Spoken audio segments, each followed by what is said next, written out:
Halo Ananda, Assalamualaikum warahmatullahi wabarakatuh. Selamat pagi. Ibu harap Ananda hari ini semua semangat dalam menjalankan sekolahnya, biarpun kita masuk kelas melalui Zoom dikarenakan ada hambatan sedikit. Nah, baik. Sebelum kita masuk kepada materi, agar Ananda tidak terkejut karena pagi-pagi sudah Zoom nih ya.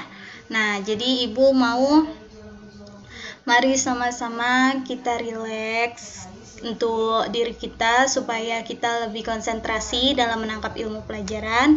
Dan sebelum belajar, ada baiknya kita berdoa terlebih dahulu. Berdoa dimulai. Amin. Berdoa selesai. Alhamdulillah. Nah, baik Ananda semuanya. Di sini Ibu punya satu PowerPoint, di mana PowerPoint ini sudah Ibu jelaskan tentang sistem operasi. Nah, baik, berarti pada hari ini kita akan membahas sistem operasi, di mana ini tentang rekayasa perangkat lunak. Kalau minggu kemarin kita sudah membahas tentang mencakup tentang sistem operasi, dan sekarang bagian dari rekayasa perangkat lunaknya. Sebelum kita masuk ke materi, Ibu akan mengabsen terlebih dahulu. Apakah ada teman-temannya di sini yang tidak hadir, Ananda? Oh, hadir semua ya. Alhamdulillah kalau seperti itu. Nah, baik, langsung kita mulai saja ya. Nah, jadi di sini tuh ada rekayasa perangkat lunak. Nah, rekayasa perangkat lunak ini merupakan satu sistem yang berada pada sistem operasi kita. Jadi di sini ada pengertian dari sistem operasi. Nah, sistem operasi ini termasuk dalam kelompok sistem software, yaitu perangkat lunak yang berperan dalam menjalankan perangkat keras komputer dan sistem komputer secara keseluruhan. Jadi Ananda, sistem operasi ini adalah perangkat lunak yang bertugas mengelola penggunaan sumber daya dalam komputer dan menyediakan antarmuka pengguna untuk mengakses sumber daya tersebut. Nah, jadi dapat kita simpulkan Ananda sekalian bahwa sistem operasi ini merupakan kepala dari suatu perangkat lunak, di mana sistem operasi ini yang berperan penting untuk menjalankan software kita atau menjalankan perangkat lunak kita. Nah, jadi tanpa ada kepala, perangkat lunak yang akan kita jalankan itu tidak ada hasilnya. Nah, jadi sistem operasi ini sangat berpengaruh penting dalam perangkat lunak kita. Baik, selanjutnya itu ada apa, Bu? Nah, di sini selanjutnya itu ada fungsi sistem operasi. Nah, fungsi sistem operasi ini ada antarmuka pengguna. Antarmuka pengguna ini sering Ananda lihat, di mana pada antarmuka pengguna ini Ananda membuka komputer atau Ananda akan menutup, Ananda akan menemukan antarmuka pengguna ini. Jadi fungsi ini merupakan yang paling mudah dikenali oleh pengguna karena dapat langsung berinteraksi dengan sistem operasi. Kok bisa dia, Bu, langsung berinteraksi dengan sistem operasi? Karena pada antarmuka pengguna ini kita menggunakan satu model, di mana model ini merupakan fasilitas bagi sistem operasi kita. Ada model apa, Bu? Nah, jadi terdapat dua model dalam antarmuka pengguna ini, di mana yakni ada model CLI atau Command Line Interface, dan selanjutnya itu ada GUI, di mana GUI ini ada Graphical User Interface. Bu, dari CLI dan GUI ini mana yang sering digunakan sih, Bu? Nah, jadi yang lebih sering digunakan itu GUI ya, Nanda.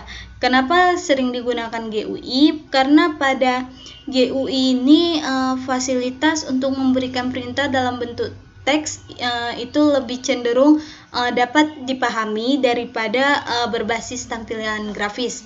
Nah, jadi GUI ini cenderung dia tampilannya berbasis teks, Ananda.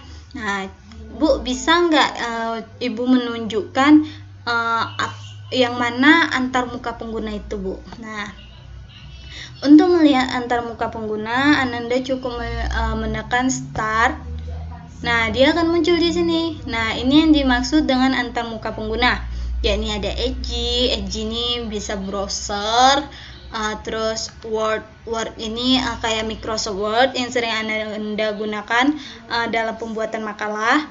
Nah, yang ini Excel ini dimana ini berupa tabel-tabel untuk biasa kita untuk administrasi ya Nanda. Nah, PowerPoint ini ada PowerPoint Nanda juga sudah tahu, ada email, kalender, Microsoft Store, foto, setting dan lain sebagainya. Bu, kenapa yang muncul hanya ini, Bu? Padahal aplikasi yang aplikasi yang ada pada komputer Ibu itu banyak. Nah, jadi gini Nanda. Kenapa pada tampilan antarmuka pengguna Ibu hanya ada ini? Karena ini aplikasi yang sering Ibu pakai. Nah, jadi atau aplikasi ini yang kita pinkan pada menu awal kita. Menu awal yang mana, Bu? Nah, menu awal itu yang ini Ananda. Nah, ini merupakan menu awal. Oke, baik, selanjutnya itu kita ada manajemen memori. Nah, mungkin Ananda sendiri sudah tahu apa itu manajemen memori. Nah, manajemen memori ini merupakan memori utama atau lebih dikenal sebagai memori. Nah, memori ini biasanya berupa byte atau array. Nah, cara melihatnya bagaimana, Bu? Nah, cara melihatnya itu kita tekan Ctrl Shift H. Ctrl Shift H. Nah, jika dia kursor kita sudah mutar-mutar, berarti itu loading yang Anda. Nah, di sini akan muncul dia manajemen memori kita. Ini yang disebut dengan manajemen memori Anda. Nah, dia bisa bertambah, dia bisa berkurang, bertambah, berkurang gitu. Nah, jadi di sini kita bisa melihat berapa aplikasi yang menggunakan memori kita. Kayak ini, Ibu menggunakan Microsoft PowerPoint. Nah, di sini terletak memorinya sekian MB gitu. Nah, jadi manajemen memori ini terus berjalan seiring kita menjalankan aplikasi tersebut. Nah, di manajemen memori ini juga ada CPU, ada disk, network, dan lain sebagainya. Oke, selanjutnya. Nah, di sini ada manajemen file Ananda. Nah, manajemen file ini merupakan kumpulan informasi yang berhubungan sesuai dengan tujuan pembuatan berkas tersebut. Nah, biasanya manajemen file ini Ananda gunakan untuk menyimpan foto, video, file sekolah Ananda. Nah, itu disebut dengan manajemen memori atau biasa kita sebut dengan file explorer. Selanjutnya di sini ada manajemen sistem masukan dan keluaran atau sistem ini disebut dengan device manager, di mana device ini menyediakan driver yang umum sehingga operasi masuk keluaran dapat seragam. Nah, biasanya ini device ini dianya sebagai membuka, membaca, menulis, dan menutup. Nah, jadi jika komputer Ananda jalankan, maka sistem masukan dan keluaran ini akan bekerja di balik Ananda membuka aplikasi yang berada dalam perangkat Ananda gitu. Nah, selanjutnya di sini ada BIOS. BIOS ini merupakan singkatan dari Basic Input Output. Nah, BIOS ini cenderung dia merupakan kode-kode atau biasa kita sebut dengan program. Nah, bagaimana Bu cara mendapatkan BIOS ini? Jadi untuk mendapatkan BIOS ini bisa salah satunya dengan jika Ananda menginstal Windows. Nah, nanti Windowsnya masuk itu akan memunculkan bacaan seperti kode-kode program. Nah, itu yang kita sebut dengan BIOS. Nah, jadi BIOS ini fungsinya untuk kita mengidentifikasi dan mengenali perangkat keras komputer yang berada dalam perangkat kita. Nah, selanjutnya di sini ada jenis-jenis sistem operasi. Di sini ada DOS, Unix, Microsoft Windows, Apple, dan Linux. Bu, dari kelima jenis-jenis sistem operasi. Nah, jadi Bu, dari jenis-jenis sistem operasi ini, sistem operasi apa? Sistem operasi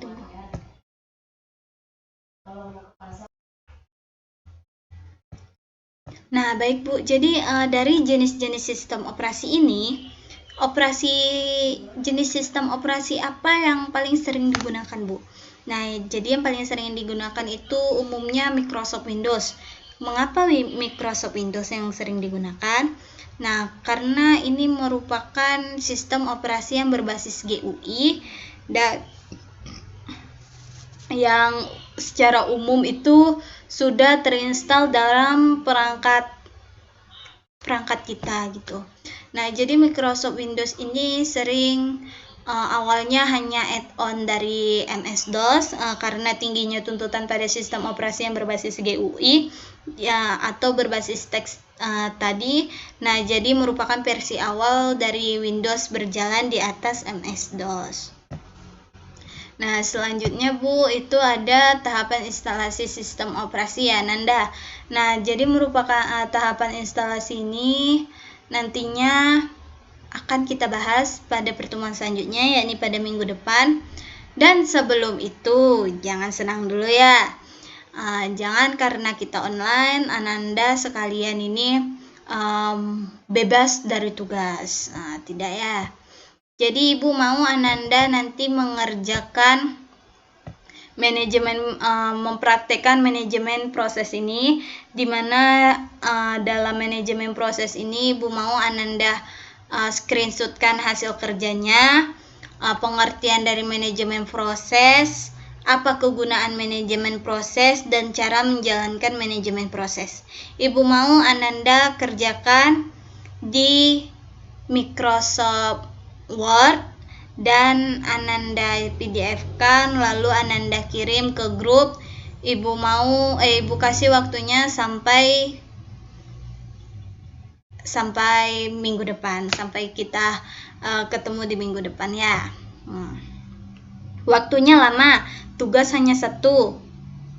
Jadi Ibu mau Ananda maksimalkan dengan sebaik mungkin pekerjaan rumah ini.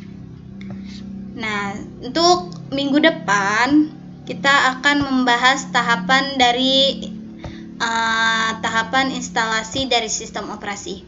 Ibu mau Ananda ketua kelas saja untuk menyiapkan DPD kosong. Nah, jadi DPD kosong ini nanti Ibu mau Ananda mengisi dengan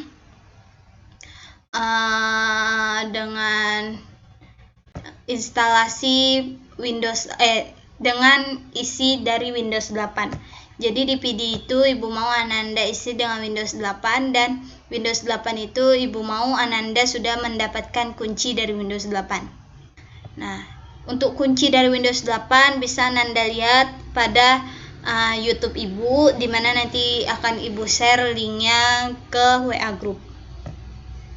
Nah, jadi tahapan instalasi Windows 8 akan kita praktekkan di minggu depan, di minggu yang akan datang, dan Ibu mau praktek itu Ananda datang semua, dan mungkin itu akan masuk pada UAS kita. Baik, mungkin hanya itu yang dapat Ibu sampaikan hari ini. Lebih dan kurangnya Ibu mohon maaf. Jika ada yang tidak jelas, bisa Ananda chat Ibu di WA group dan akan kita bahas sama-sama. Baik, hanya itu yang dapat Ibu sampaikan. Kita memulai pembelajaran tadi dengan doa, dan Ibu mau mengakhirinya dengan doa. Kepada ketua kelas bisa dipimpin doanya, Nak. Alhamdulillahirrabbilalamin. Mungkin hanya itu yang Ibu dapat sampaikan. Lebih dan kurang Ibu mohon maaf. Tugas jangan lupa dikerjakan. Titipan DVD Ibu jangan lupa dibawa minggu depan. Dan Assalamualaikum warahmatullahi wabarakatuh. Selamat istirahat ya Nanda.